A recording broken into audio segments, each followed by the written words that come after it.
Apa hukumnya sholat berjarak? Begitu barangkali ya. Saudara sekalian, sholat berjamaah itu ajaran Nabi, dan sholat berjarak itu ajaran Nabi.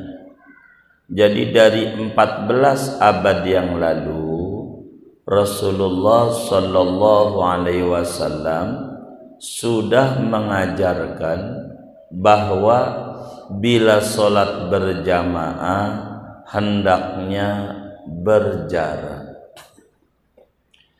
Itu dari sejak 14 abad yang lalu. Sayyidina Anas bin Malik radhiyallahu anhu wa ardhah mengatakan, "Ma shallaitu khalfa ahadin atamma min sholati Rasulillah sallallahu alaihi wasallam." Aku belum pernah sholat di belakang seorang imam yang lebih ringkas, lebih sederhana, tapi lebih sempurna ketimbang dari sholatnya Rasulullah sallallahu alaihi wasallam.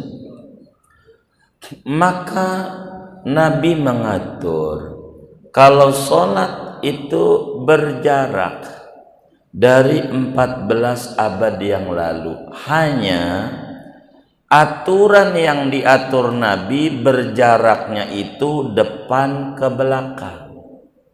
Itu yang diatur Nabi. Depan ke belakang itu diatur sama Nabi. Jangan sampai kita sujud di pantat teman, karena tidak berjarak. Jadi kudu berjarak kayak ini nih. Ini ono itulah ajaran Nabi. Berjarak depan belakang. Itu ajaran Nabi. Begitu. Tapi ada namanya ajaran mazhab aerobik. Itu metu berjaraknya nyamping kanan kiri. Ini yang kami temukan yang berjarak nih kalau pagi-pagi ibu-ibu tuh senam aerobik. Itu enggak boleh deketan, kudu berjarak. Tapi ajaran Nabi mau sholat tuh rapet. Masalahnya begini, kenapa harus berjarak? Takut ketularan corona. Oh begitu. Kalau begitu, waktu ke masjid boncengan bang, boncengan. Itu berjarak apa rapet? Iya rapet sih. Enggak takut corona, kan ada Allah. Lah di masjid emang enggak ada Allah.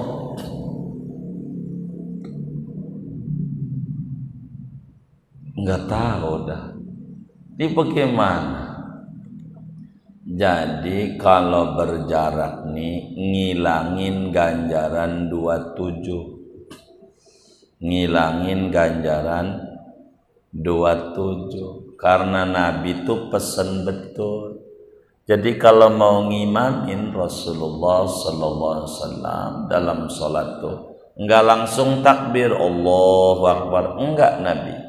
Tapi lihat belakang, baris nomor 2 kosong, atu bikin 3. Nabi permisi, misi. Tarik orang di belakang, sini. Udah rapi, udah ya, udah siap takbir. Dicontoh ajaran Nabi ini oleh perusahaan penerbangan. Jadi kalau mau terbang disebutlah take off. Itu diperiksa dulu, udah pakai sabuk pengaman belum semuanya?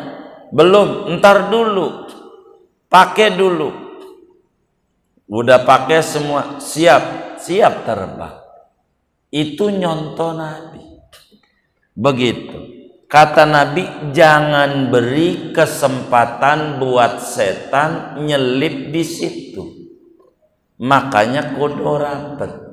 Itu Nabi. Sebab di dalam syarah-syarah hadisnya, bila sampai terjadi solat itu renggang muslim, maka bahayanya nanti ada penguasa enggak dipercaya oleh rakyatnya, rakyat enggak percaya sama penguasa, penguasa enggak sayang sama rakyatnya, nanti pedagang kagak mikirin kepada konsumennya mau mahal mau kagak, kudu dijual setinggi-tingginya kayak masker sabrak harganya. Begitu kalau sudah berjarak.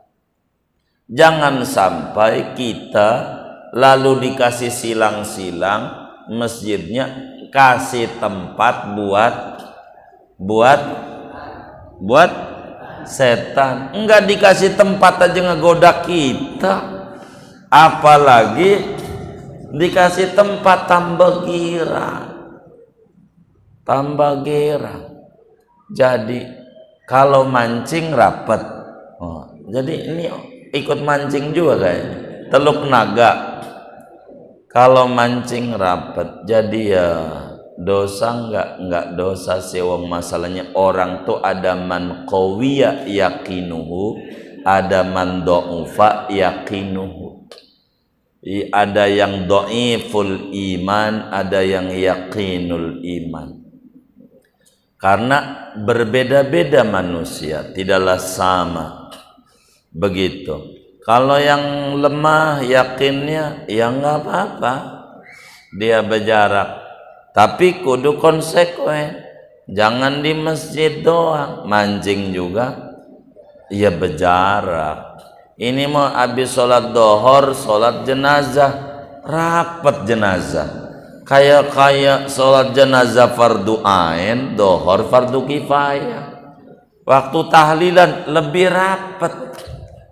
Akhirnya ama Allah subhanahu wa ta'ala, daerah yang model kayak begitu dikasih sadar oleh Allah, kirim banjir. Maka masjidnya kan tinggi ya kan, ngungsi uang masjid mau tinggi, kalau komplek kan rendah. Di masjid ditegor Pak RW-nya, ini berjarak enggak? Bagaimana mau jarak, orang kayak ikan tembang kayak begini nih, susah. Udah jangan ngomongin jarak, Allah juga ngerti. Waktu ngungsi Allah ngerti, waktu sholat Allah kagak ngerti. Mungkin ini yang ditanya dosa apa kagak, wallahu a'lam. Begitu. Bagaimana di masjid kumpul rame, udah kayak pasar malam aja penuh, karena memang masjid doang yang nggak kena. Begitu. Ini yang terjadi. Jadi disadarin, habis ke masjid mau nggak nyampe padahal setembok, tapi ke BSD nyampe main sepeda, Green Lake aja nyampe main sepeda, padahal masjid nempel. Ada nggak yang model begitu? Nggak ada, alhamdulillah. Coba itu masjid ada corona, pagi-pagi main sepeda, ditanya bang mau ngapa main sepeda? Begini kan kita nyari imun biar sehat, cari udara segar. Gimana udara segar ente pakai masker, mana malamnya makan pete 7 papan sama jengkol 2 mangkok, yang diisep juga udara ente-ente juga. Tapi kalau dibuka 250.000 ini. Waduh, kalau begitu saya bingung juga jadi neranginnya. Saya mau kata waras rada-rada, dikata rada-rada. Waras cari udara segar yang diisep udara sendiri. Tapi memang begitulah kita, rada repot. Cuman ya karena kita kan repot ya aturannya kayak begitu, ya kita ikuti aja aturan. Pemerintahnya lagi mengatur begitu. Pokoknya kalau di masjid mau sampai tayang iklannya 2 kali. Pertama tayang berjarak, terakhir tayang lagi 2 kali. Kalau buat ibadah mah nggak tahu itu misinya itu. Coba dong perhatiin, rada repot ya di akhir zaman. Bingung juga ya, mudah-mudahan lah Allah beri hidayah kepada para pemimpin kita, sayang sama rakyatnya, hormat sama ulama, sayang sama ulama, takut sama Allah. Sebab repot kita ngadepi zaman akhir ini. Ya, Allah mahdihim. Mudah-mudahan Allah beri hidayah mereka. Sayang, begitu mungkin juga karena kesalahan kita. Kata ulama, Allahumma la tusallit alaina bidunubina man la yakhafuka wa la yarhamuna. Duhai Allah, jangan sampai kau angkat pemimpin gara-gara dosa kami yang banyak ini, pemimpin yang tidak sayang kepada kami, tidak takut kepada Engkau, tidak takut sama Engkau, tidak sayang kepada kami. Kalau ada pemimpin kurang open nama rakyatnya, itu jangan-jangan si rakyat ini banyak dosa dan salah kepada Allah. Taubat saja, rakyatnya mulai sadar agar supaya ke depan betul-betul secara jernih, agar supaya kita jangan habis itu ngomel, ntar aja begitu, ntar habis itu ngomel. Ini mah tobat sambal namanya. Jadi kita harus rapi, ya kita emang repot dalam penanganannya. Kita kendala karena lebih banyak mengedepankan faktor ekonomi, seringkali agama menjadi terabaikan, menjadi repot.